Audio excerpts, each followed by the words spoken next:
Hello and welcome back to the training. So in this video, what I'd like to discuss is going to just be some tips for leaving your quality reviews.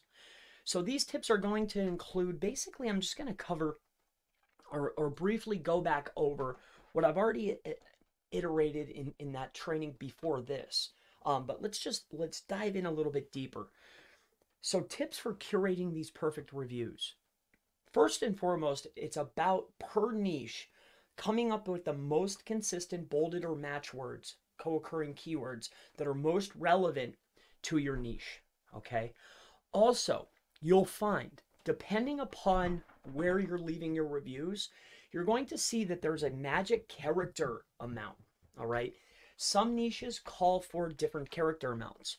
So it's much like if I'm trying to rank on Google and and the SERP's calling for 1,300 words and I write a 5,000 word article, a lot of novices will think that they have it covered and they'll be able to win because they have a lot more of an article.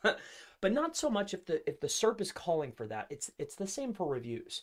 You know, if you're looking at this in this particular industry, I'm seeing that these types are considered the most relevant for this. Out of the 138, these three are the most relevant. These are the showcase, right? So what I'm getting at is you can see the word counts here. This is very important for curating a very good review. When we come into here, you're probably going to see a repeating pattern. To have the most relevant, they're usually short and concise, and they're containing at least one of those co-occurring keywords or match words, the bold words.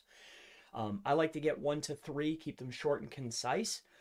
So that's one element, is those co-occurring keywords. 2, to get and curate the best review, it needs to be whatever that SERP is calling for. Like if you're looking at those guys, like what type of word count, what kind of character count is it? Is it paragraphs? Is it short little bursts? It's usually short little bursts.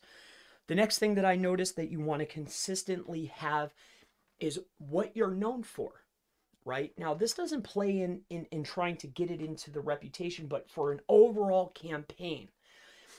What I found for people that are ranking higher in maps is whatever your flagship product is, whatever you're selling that you're pitching over on your website. So let's say, for instance, pest control, services, ant removal, wasp removal, whatever you're doing.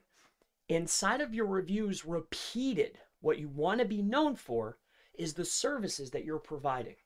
What I mean by this is when you're coming inside of here and going to the sort, looking at the most relevant, let's go back out here to, and you're going to see that there's 2 separate types here. So let me just come into here. I'll show you something, guys. So let's just do that. We'll stick with that. So pest removal, we'll just say it's that one. Pest removal, I don't know, Brooklyn. I don't know how pests are in Brooklyn, but we're going to see. So pest removal, Brooklyn.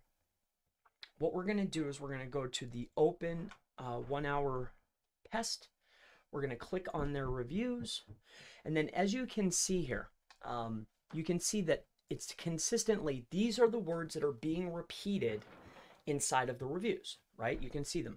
20 reviews contain the word bed bugs. And as you can see, like I mentioned before, the people who are ranking higher, what's being repeated inside the reviews is actually the service that they provide on their website. You want to bump, not only just talking about relevant reviews, but a bump overall.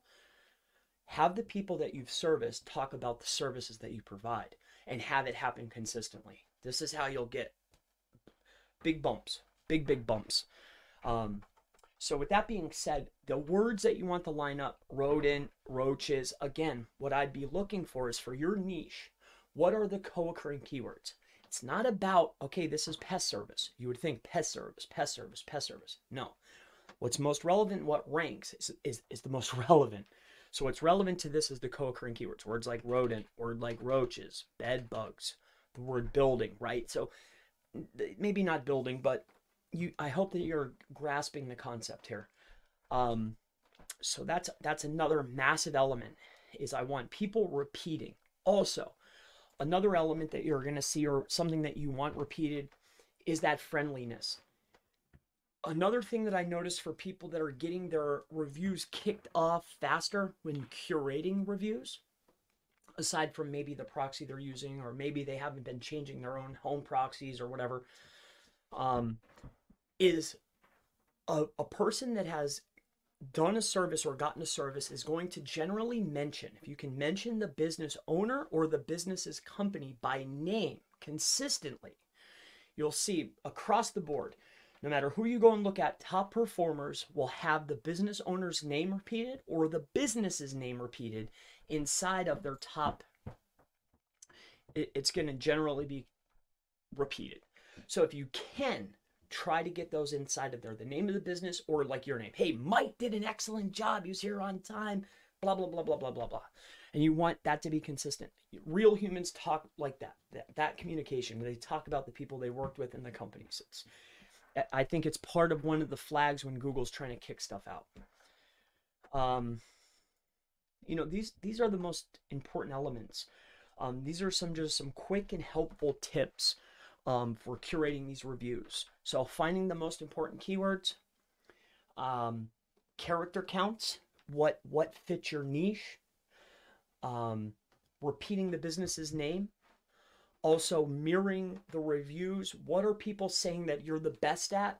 It needs to so happen you're the best at the things that you offer for you to rise. And I wouldn't target relevance. Rank is equal to relevance. Rank is not equal to the exact match of the keyword. And you'll see this inside of organics. Anybody you're going against, you go check their organics. You'll see their #1 keyword is probably their brand name. Very, very important. So with that being said, that's going to wrap up some helpful tips that I'd really like to go ahead and touch on. And that's really going to wrap it up. But I'm going to throw in one last one because it's going to really propel us into the main meat or the main hack that really gets the most relevant review. I've given you all the little steps leading up to one of the biggest things for having the most relevant review. And I shared this just before, is reviews that contain images.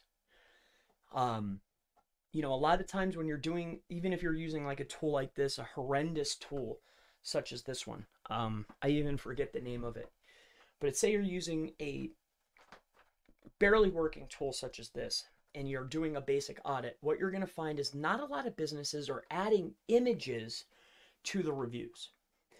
So if you're taking it from the very beginning of the right character count, using the right words at the right volumes, the right character counts, using the right words, including an image, talking about the owner, the business, and the services that have been provided, you have the most relevant review. But there's one more step to really guarantee it.